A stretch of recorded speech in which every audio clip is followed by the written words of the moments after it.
Rock and roll. When Skarloey's turn came, he was glad to take out the coaches and meet old friends. He met Rusty up the line. "You know," he said, "if I couldn't see the old places, I'd think I was on a different railway." Rusty laughed. "We hoped you would.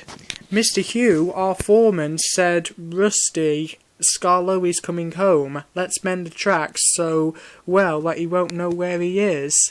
And we did." "And you didn't, if you take my meaning." Skarloey chuckled away. He liked this hard-working, friendly little engine. "There's still one bad bit," said Rusty anxiously that evening. "It's just before the first station. We hadn't time." "Never mind," said Skarloey. "It's much better now than it was." "Maybe better, but it's not good," replied Rusty. "An engine might come off there. Peter, Sam and Sir Handel take care, and so do you, but I'm worried about Duncan. He will do rock and roll. I shouldn't like his passengers hurt." What's that about me? I'm a plain engine and believe in plain speaking. Speak up and stop whispering in corners." Rusty told Duncan about the bad bit of line and warned him to be careful. "Huh," he grunted. "I know my way about, thank you. I don't need smelly diesels to tell me what to do." Rusty looked hurt. "Never mind," said Skarloey. "You've done your best."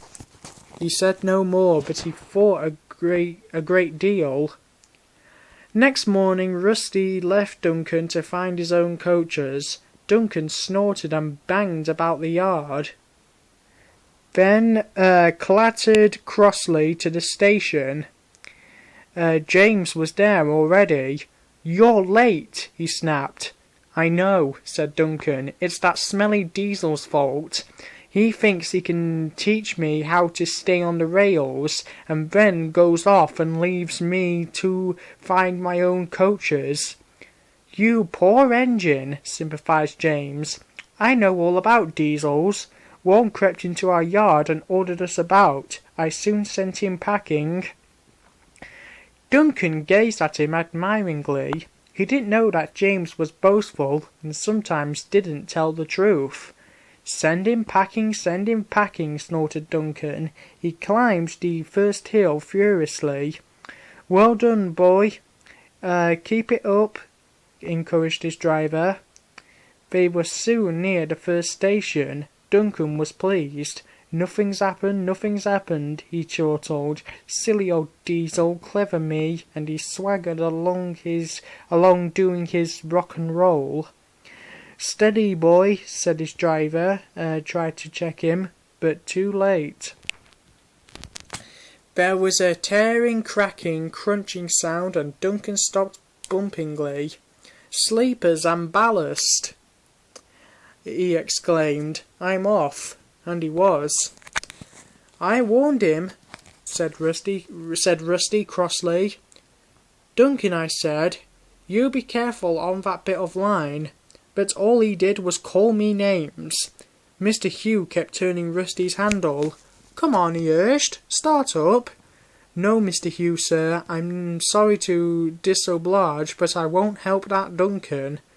"I'm ashamed of you, Rusty," said Skarloey severely. "Think of the passengers. What are they going to do?" "Oh," said Rusty. "I'd forgotten them. I'm sorry, Mr. Hugh, sir. We must help the passengers." And his engine roared into life. "Oh dear," thought Duncan. "Now everyone will know how silly I am."